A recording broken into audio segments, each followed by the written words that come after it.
أهلا بيكم في حلقة جديدة من قعدة روقان، ويلا بينا نبدأ حلقتنا.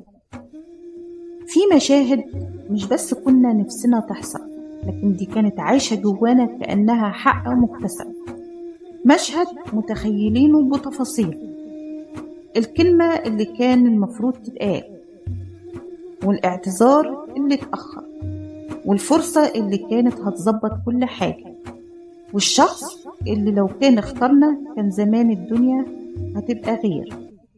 ويمكن أكتر حاجة بيكون فيها وجع إن المشاهد دي ما كانتش رفاهية، لكن دي كانت أمل إننا نرتاح، وإننا نحس إن تعبنا ما راحش على الفاضي، وإن في معنى لكل انتظار. بس السؤال اللي بنهرب منه دايما هو لو المشهد ده كان حصل فعلا كان هيخلينا أفضل، ولا احنا كنا محتاجين الفكرة أكتر من الحقيقة؟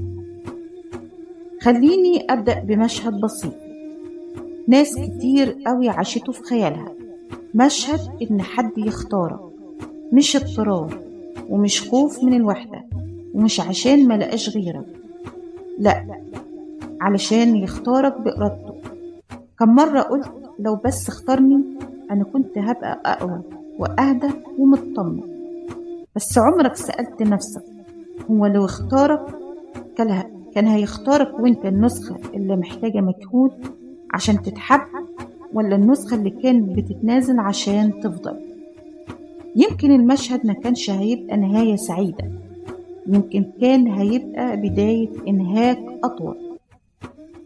وفي مشهد تاني اتكلمنا فيه في حلقة الاعتراف المتأخر، إن في حد في الآخر يقولك أيوة أنت كنت صح، أيوة أنا غلطت في حقك، أيوة أنت تستاهل أكتر.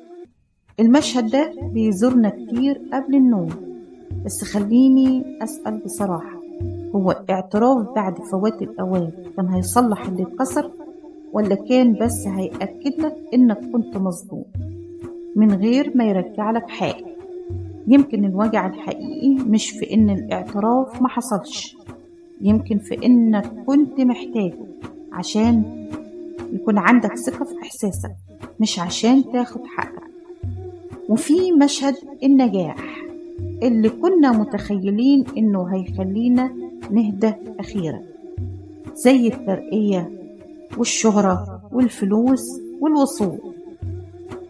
كم مرة قلت أول ما أوصل هرتاح، بس ناس كتير وصل واكتشفت إن المشهد كان أجمل في الخيال، وإن النجاح ما بيعالجش الفراغ، وما بيديش أمان، وما بيعوضش غياب حد، ولا بيرمم إحساسك بنفسك.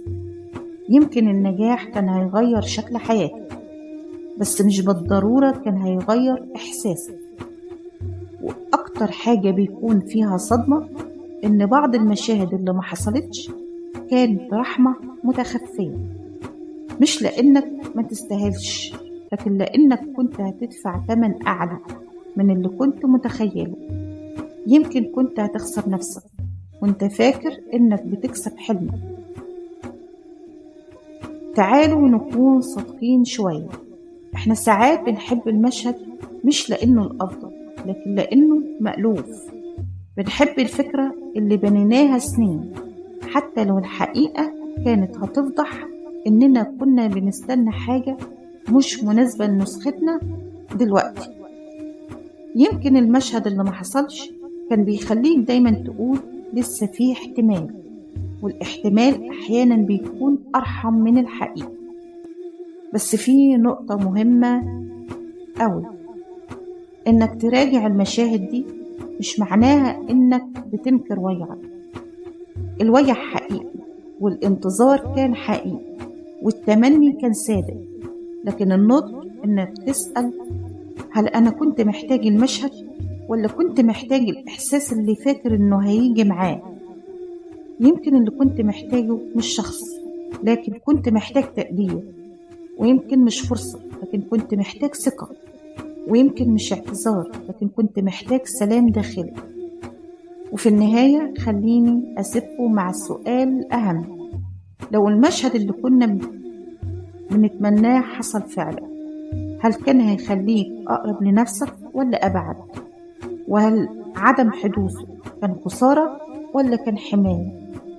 انت ما كنتش شايفها وقتها.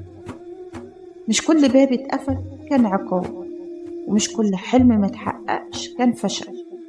أحيانا الحياة بتمنع عنك مشهد عشان تحافظ على قصتك، مش عشان تكسرها.